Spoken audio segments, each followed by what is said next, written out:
Kerala style கொலா புட்டு செய்கிறது எப்படின்னு பார்க்கலாமா?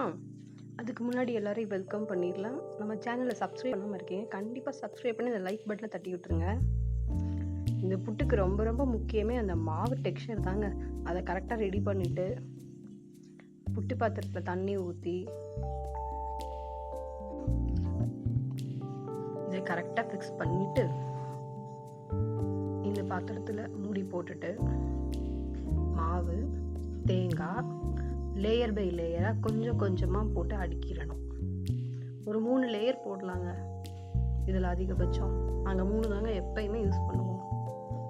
இதில் நடுவில் நாட்டு சக்கரை போடலாம், பட் இன்றைக்கி நாங்கள் ட்ரை பண்ணல. நாட்டு சக்கரை போட்டு நாங்கள் ட்ரை பண்ணுவோம், ரொம்ப டேஸ்ட்டாக இருக்கும்.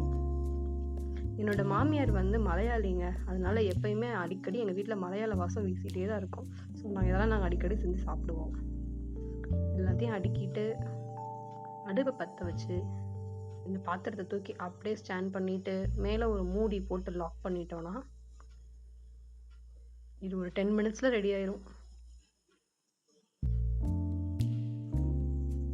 பிளேட்டை ரெடியாக எடுத்து வச்சு ஒன்றும் இல்லைங்க, அதை என்னால் சுத்தமாக எடுக்கவே முடியல, ரொம்ப கிரிப்பாக இருந்துச்சு. ஒரு வழியாக கஷ்டப்பட்டு திருக்கி எடுத்துட்டேன்.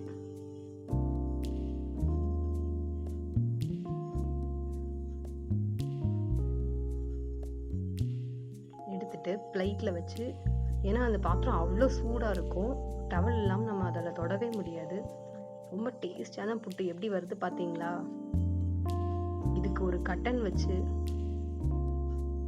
கூட 2 பழம் வச்சு சாப்பிட்டோன்னா அவ்வளோ டேஸ்டாக இருக்கும்.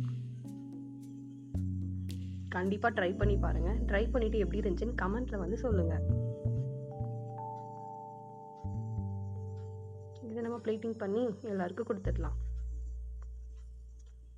தேங்க்யூ ஃபார் வாட்சிங்.